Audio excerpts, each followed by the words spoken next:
kasi sa instruction. Tony Raimundo, Tony Josh.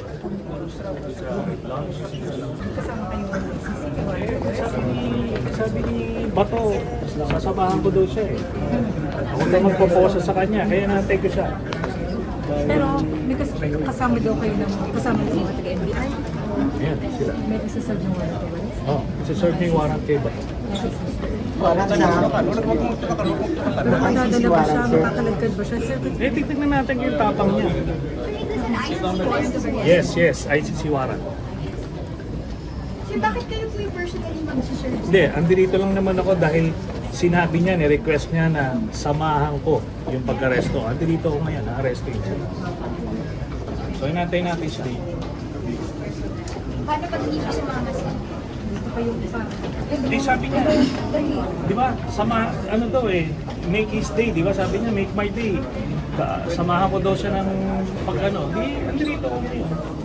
Kasama po kayo sa team na mag-serve ng ICC warrant. Ako, Can you clarify sir? personal request ni Bato na samahan ko daw yung pag-arestuin siya. Nandito ngayon na arestuin siya. Sino po yung That's kasama? why I'm here. Di ba? Nandito yung NBI, arestuin siya. NBI by virtue of the ICC warrant, sir? Yes. Pinakita ko yung warrant. Asan yung warrant? Sir, pwede ba? Okay. Tol, yung camera pa.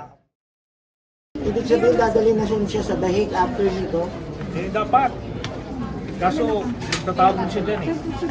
Di ba? O, hinamon niya ako, di ba? Hinamon niya ako. Andito ako. I showed up. Hinamon niya ako, nasamahan ko yung mag-arresto sa kanya. Nandito ko ngayon. Sir, yung reaction lang po sinabi na dapat hindi raw po siya yung ikulong, dapat kayo raw po kasi Hindi okay naman, na NBI person. hindi naman ako yung nagpapakain ng libo ng Pilipinos eh. Next po, aside na kayo ng NBI warrant.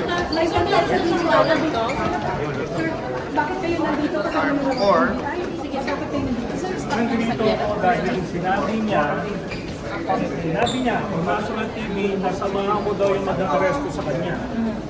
So, nandito ko ngayon.